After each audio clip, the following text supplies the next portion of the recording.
7. Tampa Bay Bucks have had 8 of their last 9 seasons ending with a losing record. And then Tom Brady just shows up and starts violating city codes and going to parks and working out with his teammates and having virtual Zoom meetings to learn the playbook and the new system with a coach who has never won before.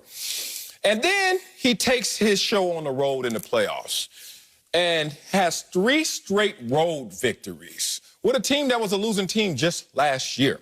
And more importantly, not only does he go on the road and finally gets a victory in Lambeau Field when everyone was talking about finally Aaron Rodgers and the #1 seed favorite Green Bay Packers were at home, but he slayed that dragon as well. He did. And then you talk about not only slaying that dragon, but the dragon saw him coming. They beat the Green Bay Packers by 28 points in Week 6. So none of this, and Aaron Rodgers kept saying, oh, that was back then, that was an anomaly. I kept warning you, okay, you better take ownership of this. Not only did he beat them in the game, but he was up 18 points in the 3rd quarter on this same team on the road. Impressive. But that's easy to quantify. I just gave you the numbers conversation. Let me give it to you in a way in terms of intangibles, in terms of immeasurables, because we're football players, and we know one thing that fans don't understand about the game is the severity and level of violence that occurs. And I didn't know it either because I started playing football when I was 7. So all my impressionable years is just playing a violent sport. I don't know what normal laymen's feel on a day-to-day. Since 7 years old to the age of 32, I've been about these pads, okay? Let me talk about the pads I saw yesterday. And you have to see it. And if you have experience, then you feel it. Let's talk about how those pads were out there dumping yesterday, thundering, to the point where we saw it in the New Orleans Saints game, but it wasn't really a point to highlight. Let's highlight it now. When those pads are thumping, like Mike Tyson said, everybody got a plan until they get smacked in the mouth. Talk about it. When those pads start thumping, Aaron Jones, his chest was broken, and he lost the ball, forced fumble. When those pads start thumping, sure-handed Devontae Adams was out there, oh, my God, dropping a touchdown pass and spazzing on the sidelines because those pads were thumping. When those pads start thumping, Aaron Rodgers got sacked 5 times and threw a costly interception. When those pads start thumping, you know what I saw? I saw a team lose its way.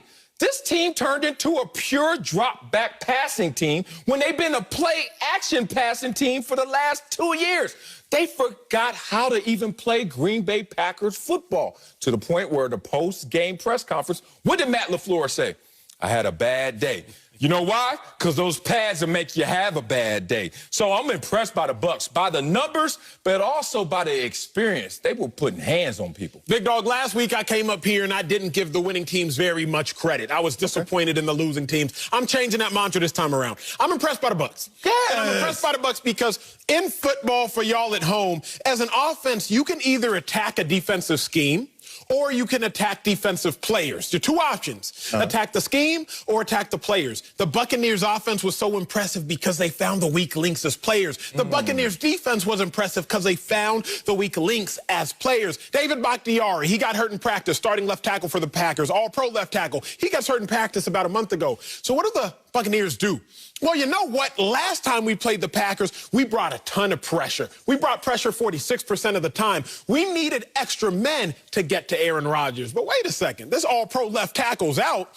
We just going to win with Shaq Barrett. We're just going to win with JPP. We're not going to bring pressure as often because we don't need to. We're not going to beat you or attack your scheme. We're going to attack your men, winning at left tackle, beating the left tackle. Okay, offensively, the Buccaneers, I was so impressed with them because they said, wait, we're not going to attack your defense scheme, Packers. We're going to attack anybody not named Jair Alexander in the secondary. So Kevin King, you about to get this work. And Kevin King, he got that work. So I can't be disappointed in the Packers collectively. Now, I can be disappointed in Darnell Savage, safety for the Packers. You misplay a ball, Chris Godwin gets a 52-yard gain on 3rd and 9. I can be disappointed in Kevin King, I think a 1st or 2nd round pick just a few years back, getting beat by Scotty Miller, a 6th round pick at a Bowling Green. Like, you can't let that happen, specifically and particularly to end the half. Most important times of games at the end of halves and at the end of the game itself. Can't let that happen. Disappointed in individuals, but overall, collectively, I'm impressed by the Buccaneers. Well, let's bring in a former Packer, Greg Jennings, NFL analyst. Finally. So, Greg, you let us know, are you impressed with the Bucs, or were you disappointed in the Packers? Can I be 100% real? Because that's what I am. Finally. Both.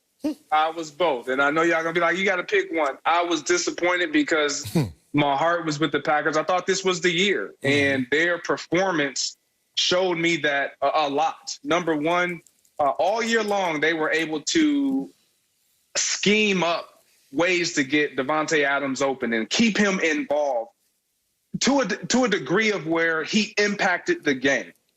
He had so little impact, it was drastically impactful on their own offense because you saw Aaron Rodgers just not even look at him in crucial situations. When they had the free play and he's running down the field wide open, who do we typically see Aaron Rodgers look to? Davante Adams. And I get it. You start nitpicking and you see the fourth down, but the third down was crucial because Aaron Rodgers, typically I'm thinking, just run. You got it, run. So my heartstrings, I was disappointed because I didn't see the Packers really do every single thing that they possibly could to win that game. But then I turn and look at the Bucs, and I'm impressed with them for all the reasons you guys mentioned. Tom Brady, the way he came out and played that game and executed in the crucial moments of the game, the 2-minute windows, and then the others. And when I say others, I'm not talking about Shaq Barrett. I'm not talking about Devin White. I'm talking about the secondary, Murphy Bunting. I'm talking about all Scotty Miller. When their numbers were called, as minimum as they were, they stepped up and they were ready. And that is a credit to coaching, Byron Leftwich, trusting. I'm talking about they went 3rd and 10 to a young rookie. Johnson, like a young rookie. Brady trusts every man to a T on that roster to where it's like, okay, just call the play. I'll get it to the open guy. The open guy is young Tyrell Johnson. Get it to him. Makes a play. End of the second half, right before the second half, right before the second quarter is over, Scotty Miller, inside fade. I trust you, go win. I'll put it where it needs to be. They make a play. And then Todd Bowles on the defensive side. I can't give him enough credit because he schematically eliminated Davante Adams, and you could see it really disrupted what the Packers wanted to do. He also, but the players, they have to do their part, and they did. You talked about it, Marcellus. Them pads was thumping. You saw the hit on Jamal Adams. You saw those hits on Aaron Jones. When your impact players get impacted to the point to where they are no longer an impact, that is not only scheme, that's a bar. But that is also them guys on the other side of the ball bringing that heat too. Man. Look, you broke it down there. First of all, Aaron Rodgers shouldn't have run on that play. Everyone keeps talking about Aaron Rodgers should have took off. I want you guys, like I did in a moment, because my naked eye, my football instincts, my football experience said, why isn't Aaron Rodgers running this ball?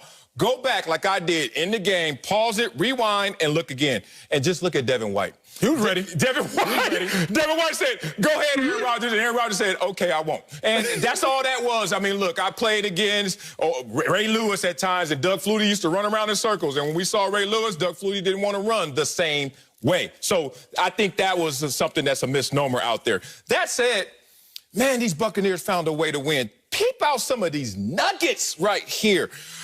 One, they didn't even have Antoine Winfield Jr. in the secondary and still was able to have their way against Davante Adams, only 67 receiving yards. And I played with Antoine Winfield Sr., so I understand those bloodlines in terms of greatness at that position. But the Buccaneers are the only team ever to play a conference championship game on the road,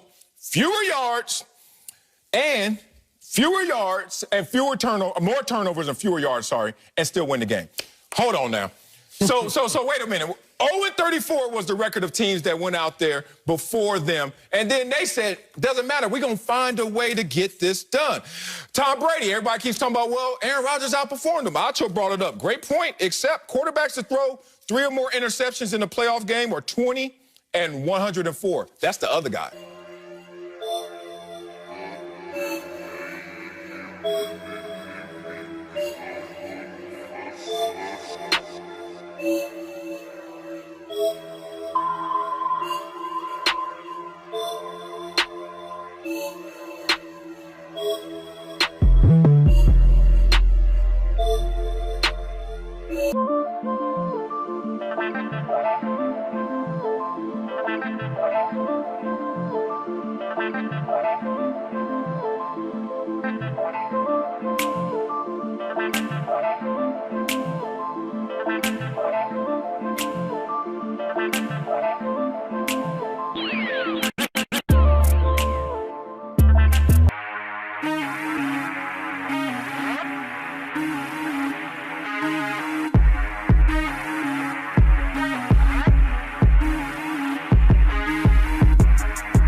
I just gave you the numbers conversation. Let me give it to you in a way in terms of intangibles, in terms of immeasurables, because we're football players, and we know one thing that fans don't understand about the game is the severity and level of violence that occurs. And I didn't know it either because I started playing football when I was 7. So